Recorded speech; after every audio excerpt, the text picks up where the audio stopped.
Dani, first of all ആ പാട്ട് തന്നെ പട്ടാഭിഷേകം എന്നുള്ള പേരിലാണ്. അപ്പൊ ഞങ്ങൾ വിചാരിച്ച പോലത്തെ തീം തന്നെയാണ് ഓൾമോസ്റ്റ്. പട്ടം കൊണ്ട് അഭിഷേകം ടൈപ്സ്. പക്ഷെ സൂപ്പർബ്ലി തീം അഭിനയിച്ചു കേട്ടോ. കോമന്റ്സ് നോക്കാം. നമുക്ക് അശോകൻ ചേട്ടൻ എടുത്ത് തുടങ്ങാം. അശോകൻ ചേട്ടാ,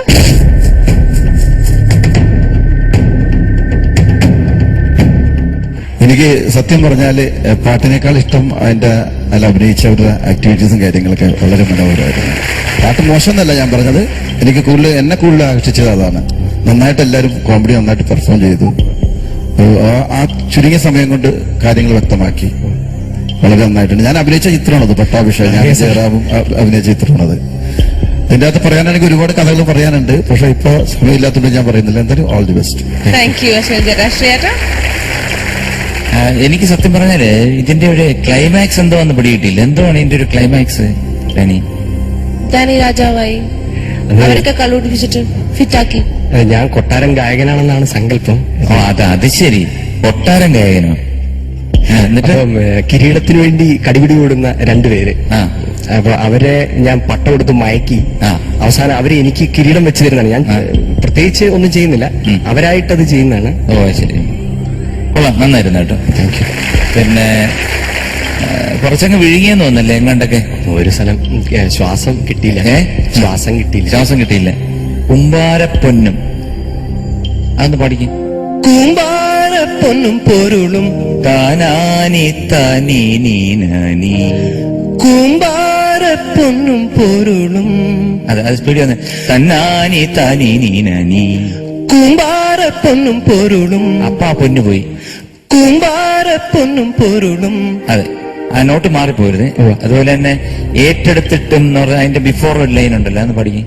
ആറടിയിലേറെയാലെറ്റെടുത്തിടും. ഏറ്റെടുത്തിടും. അത് കറക്റ്റായിട്ട് വട്ടെ നോട്ട്സ്. ഈ അടിപൊളി പാടിയാലും നോട്ട്സ് കറക്റ്റ് ആവണം, ഇല്ലെങ്കിൽ അതിനകത്തൊരു ഒരു സുഖം കിട്ടത്തില്ല കേട്ടോ. Danny, all the best. മോനെ കൊള്ളായിരുന്നു കേട്ടോ. Thank you. ഇനി കൊട്ടാരം ഗായകൻ എന്നുള്ളത് ഇങ്ങനൊരു വേഷത്തിൽ ഒന്ന് നോക്കുമ്പോൾ ഞാൻ കൊട്ടാരക്കരയിലുള്ള ഗായകനായ പോലെ ഉള്ളൂ. കൊട്ടാരം ഗായകന്റെ ഒരു സെറ്റപ്പ് കൂടെ ഉണ്ടായിരുന്നു, നമുക്ക് പെട്ടെന്ന് മനസ്സിലായി.